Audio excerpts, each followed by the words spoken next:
আস্থা কিন্তু তেনে কৰা নাই কল তলীয়া ৰজা পাতি থৈছে আপোনালোকক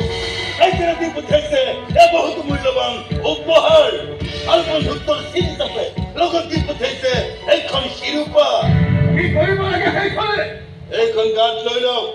এইখন গাত লোৱা বুজি জানিলে দিল্লীৰ বাদশাহো খুচ হৈ যাব আৰু বাদশাহৰ বন্ধুত্বৰ উপহাৰ আপুনি গ্ৰহণ কৰিছে বহুতো মোগলৰ কৰতলীয়া ৰজাই এই শিৰোপা গাত লৈ বাদশাহৰ প্ৰতি আনুগত্য স্বীকাৰ কৰি আহিছে এয়া মোগল ৰাজত্বৰ নিয়মৰ অধীন স্বগতস্য যেতিয়ালৈকে আমি মোগলৰ কৰতলীয়া হৈ থাকিম তেতিয়ালৈকে এই নিয়ম ৰক্ষা কৰি চলিবই লাগিব বহুতো মোগলৰ কৰতলীয়া ৰজাই সিংহাসনৰ পৰা নামি আহি এই উপহাৰ গ্ৰহণ কৰিছে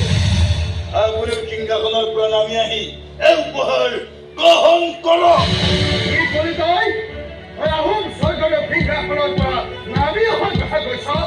এজন স্বৰ্গদেউ কিমান বেছি অপমান কৰাৰ সাহস কৰ পৰা পালি তই ৰজা হয় মই অসম ভূমি সজাবাহী বৃত্ত হয় মই মোগল সাম্ৰাজ্যৰ বিৰত কৰি মই মোৰ মাতৃভূমিৰ পৰিমাণ পৰ্যদস্ত কৰিব নোৱাৰো এই কোন আছ লৈ যা মোগলৰ অহংকাৰেৰে যিভাৱে লেকাম ছিগি পেলোৱা এই দাম্ভিক দূত আহোম স্বৰ্গদেউৰ পৰা অপৰাধৰ দুৰ্শাস্তি নোপোৱালৈকে ই বন্দী হৈ থাকিব লাগিব মহাৰাজ আৰু এতিয়াই খবৰ লাগিব গুৱাহাটীত চাউনি পাতি থকা ইহঁতৰ নবাব জানে যে দিল্লীৰ বাদশাহৰ উপহাৰ মই গ্ৰহণ কৰা নাই ভৰাই দিছো